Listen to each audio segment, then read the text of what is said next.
And we're back, so let's not waste any time. Where we last left off, we had just left Building 1, and we were en route to Building 2, though we are currently in front of Building 3. Figure that one out. This area is actually normally accessed much, much later in the game, but we will be coming back here again for actually going in here. But first things first, we have a boss to fight. And not just any boss, but one that used to drive me absolutely insane as a child. Putting it bluntly, this one is probably one of the hardest bosses overall in the game. And this is mostly because there's really no clue of how to deal with it unless you contact Diane. Nothing you throw at this vehicle will do any damage, this tank right here. And it's got at least two ways to instantly kill you, whether you get hit by its main cannon or you get run over. So, yeah, there's that. Basically, you have to plant mines in front of it. Now, in the original OSG, which I got from when I actually got the game, it actually came with it, which I thought was kind of interesting. It actually said you need 20 mines to take it out, and for a while this led to me going through absolutely ballistic trying to figure out how to get 4 stars so that I can get 20 mines.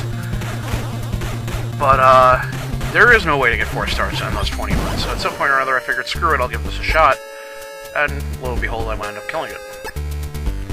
The day I finally killed that thing for the first time was kind of a liberating experience, because that thing had screwed with me for quite some time. The mine detector, as I mentioned, makes it not only so that you can detect the mines, but you can shoot them to kill them. I always thought that was kind of cool.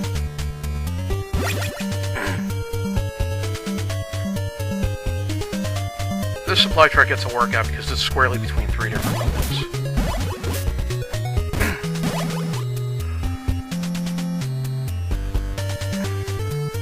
And now we gotta work our way north.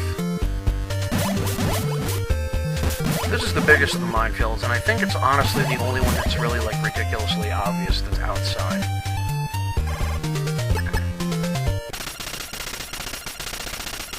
And here, Big Boss gives us a call and tells us that we need to try to slip through using enemy uniforms because the security's too tight.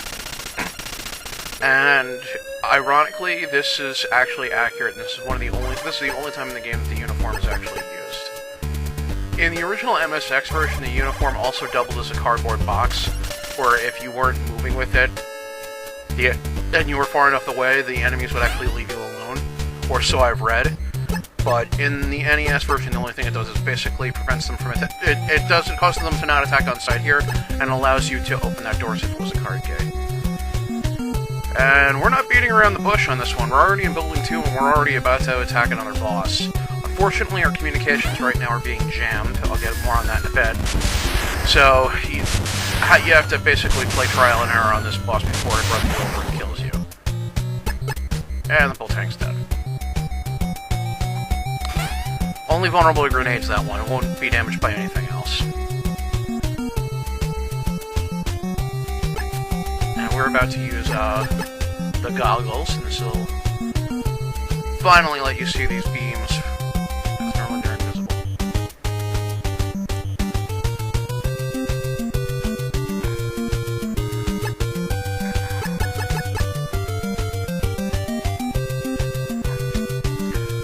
It's kind of weird because a lot of this base can't be accessed without the right cards.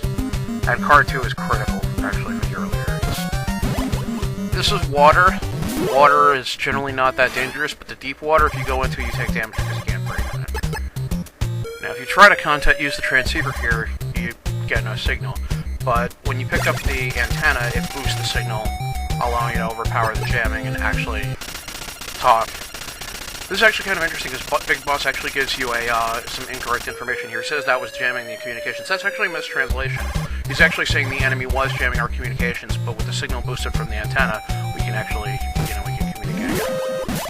It's worth noting that as of Building 2, Big Boss will no longer tell us about various items that in various rooms. He also will not tell us about, he also we'll also start seeing Diane a bit less, which is kind of ironic because we've seen her for what, 3 fights now? If that? Yeah, Diane's kind of weird like that. Anyway. Interestingly, there are two elevators in this building. One only goes up, one only goes down. The first place we're headed is to the rooftop.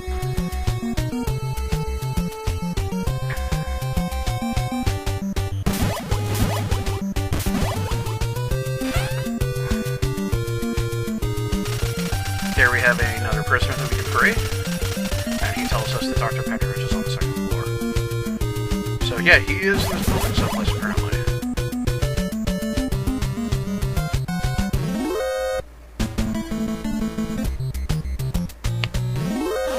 And here I derp out a little bit here. I'm not gonna lie. And here we get the first piece of actually exploration assisting items. Pretty much for the entire building, because we need this one. This one's not optional. This is card number 5. So we finally have the ability to open some of the doors here that aren't the ones that are like low security. So we can finally start exploring some of the more dangerous areas, and also more importantly, we can get some of the more useful and necessary items, because we're gonna be running out of our arsenal in this run. We're gonna be getting a couple of weapons that we did not have before, and we're going to be getting quite a few items we did not have before.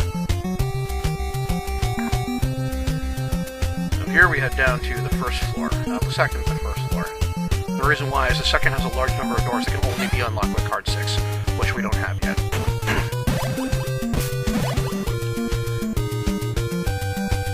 Well, it's nice to see the guards still have their top observation skills, and there's another pitfall. Interestingly, that door will always be open even if you don't have the card, but if you enter it, it will obviously lock behind you.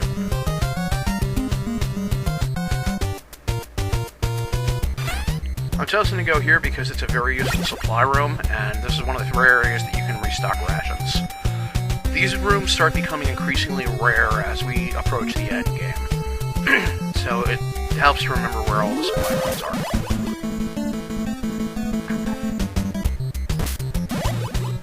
Now you'll notice in the central area that for the canal dock, that is a lot of deep water. And in fact, there is a very long trench that you can only really go up if you have, or at least you're supposed to only be able to go up if you have an oxygen tank.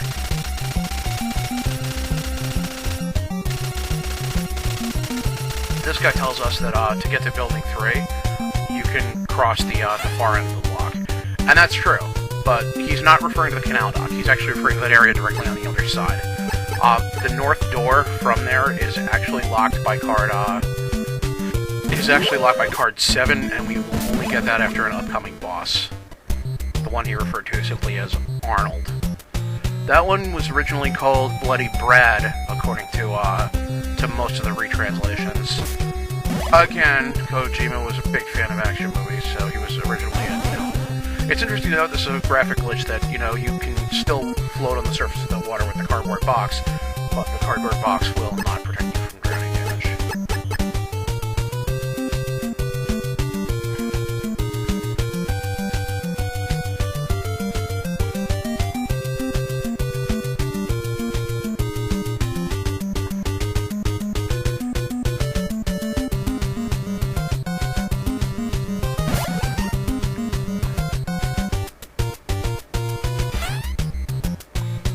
That door is up top that has it. And here we have card number 6. And now we have the ability to get the actually good equipment that's on this that's in this base. Ironically, building number 2 is miraculously short compared to building number 1. Whereas building number 1 we had to go through repeatedly. There was like 3 or 4 bosses there, and we had to very carefully approach each one.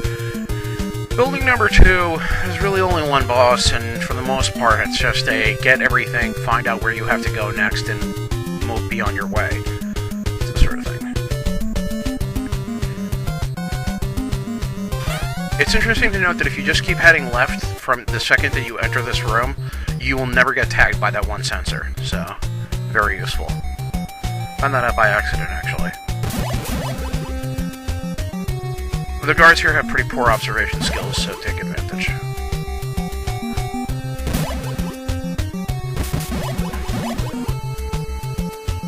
We see a lot of card doors over here that are actually open with card 1, if you can believe it. Anyway, this one opens with card 6, and this one has the antidote.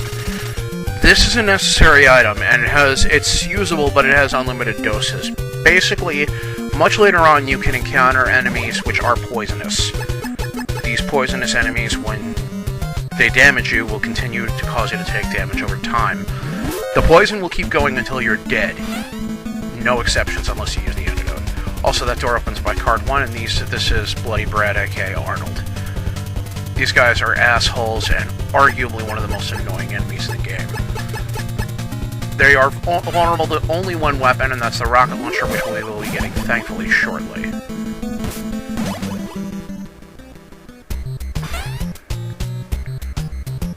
And here we have another guard who will tell us about Jennifer. Try contacting Resistance Fighter Jennifer over on waveband 10248. She can give you direct support. But be careful, she's a snob. She probably won't answer unless you're pretty classy. Basically, if you have less than 4 stars, she will not respond to you at all. In order to get the items, you actually have to use the transceiver and contact Jennifer when you're outside one of the rooms with items. And there are 2 rooms that you need to do this for. You need to do it for the compass, and you need to do it for the rocket launcher.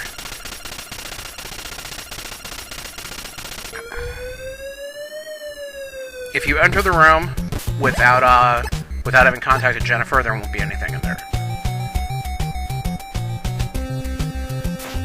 This is also why rank is so critical, because in addition to the earlier enemies who you need to have a specific number of stars in order to get the weapons for, like for the tank, there's also this. So, it's worth noting that 4 stars is as high as your rank will go, which is kind of weird, but whatever. The rocket launcher counts as a gun, and it's the last gun we get, period. It's also probably the most powerful, dealing the most damage per shot. The last couple of bosses, almost every enemy that's vulnerable to it will die in like 2 hits from it. Like, even the bosses, if you cheat somehow and get it early. It's also the only weapon that works on Arnold / Bloody Brad, but again, you actually need ammo for it. When you first get it, it doesn't have any. And this guy tells you can't cross the desert without a compass, which is the other item we get with Jennifer's assistance in this building. It's interesting to note that Jennifer herself actually makes an appearance in Metal Gear Solid 2, which surprised the hell out of me. If you look in the conference room where Ames and some of the other security staff are being kept, one of the girls has a cell phone. The girl with the cell phone is, in fact, Jennifer from Metal Gear 1.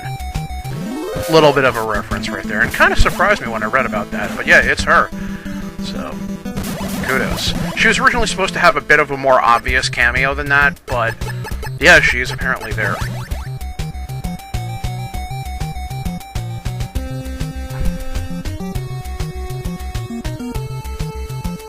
This room is really good for restocking ammo.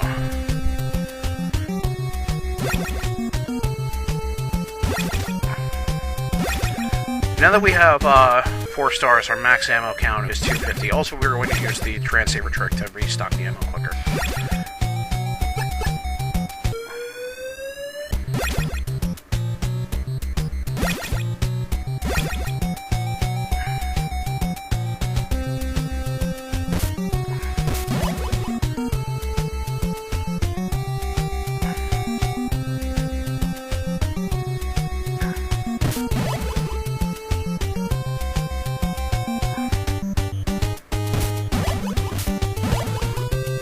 This is another area where scripting can screw you if you don't come in the right way. You have to be hugging that wall and the guy will spot you.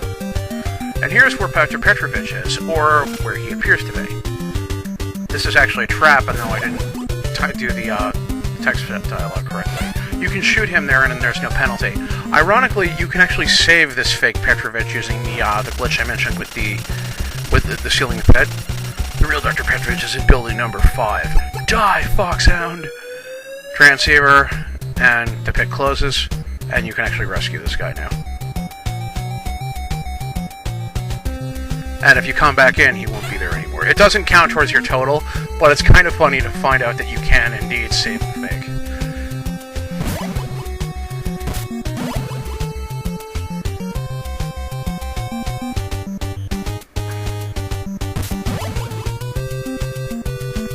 But you see, this raises a very good point. Obviously, the enemy knows that Snake's there now, and they're taking steps in order to deal with him.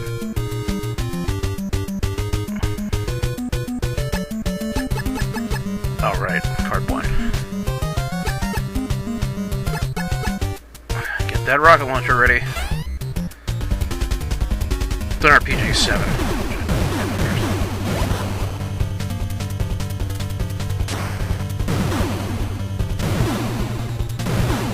It takes 4 rockets each one to kill. And we just got card to number 7. Believe it or not, with that, we are done with building 2 for the moment. We will be coming back here later, but we need to, and we do need a compass before we go. But honestly, for that aside, we are done with this building for now, which is kind of weird. In the original, building 2 was a little bit bigger, so there's that. But yeah.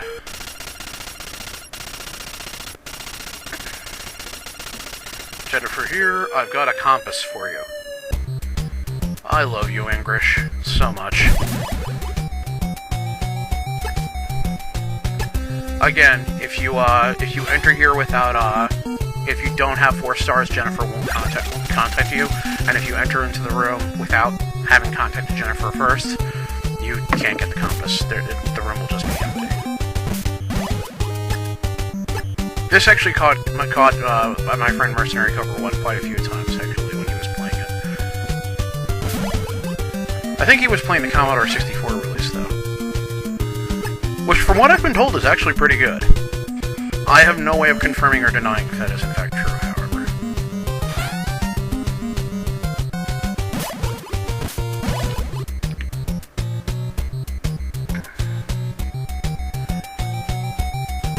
Ah, lovely, they're still asleep. I still find it funny that they still use those Z's, like, even to this very day, for, like, the sleeping animation.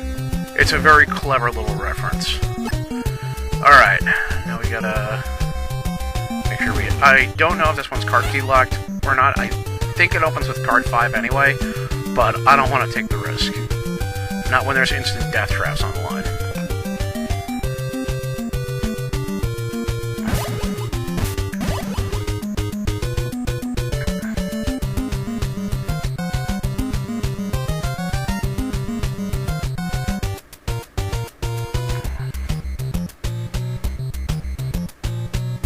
So yeah, that was, believe it or not, most of building 2 that we just ran through. We're gonna take advantage of the rations here, though. We're gonna restock those before we go, because again, rations actually come in handy in those couple areas because obviously of the life recovery item. It's worth noting that if you actually have enough rations and you're at least 4 stars, it's entirely, actually, if you're at least 3 stars, it's entirely possible to ford the deep water and go there long before you're supposed to. But without the right card key, you can't open the door at the end of the lock, so there's no point. Well, wait, you can save a hostage that's back there, I think. You also get a bit of plot long before you're supposed to. But I want you to remember that earlier thing with the finding the fake Dr. Petrovich, because it definitely indicates that, you know, the enemy is becoming increasingly aware of us.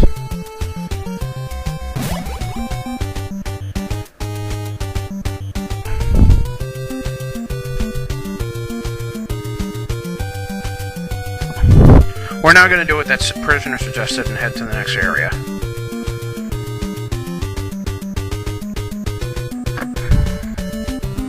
Like I said, building 2 is really short. Alright, and here we're in the desert. You need to have the compass equipped where you cannot cross it, either up or down. This is also one of the only areas where the submachine gun is probably a godsend, because we'll be encountering the scorpion enemies here. These are the enemies that can poison you. You'll encounter them in a couple of other areas in one of the versions, but in this one, I think they're exclusive to the... I might be wrong about that, and I'll have to double check later, but I'm pretty sure they're exclusive to the desert on this one. Again, the scorpions don't seem all that dangerous, but if you get too close, they make a beeline towards you, and if they so much as scratch you, they will quickly drain your entire life bar from their poison effects, unless you take an antidote a ton. The big boss tells us to get in the truck over on the right. And this is actually a useful piece of information because he actually just there gave you a trick for getting between the buildings right here. So we get in the truck on the right. The truck have started to move. Again, I love that English. It's a classic. And what happens when we get out of the truck? We're back in front of building number 1. Which is pretty ironic because that's almost, for the most part, where I was originally intending to go.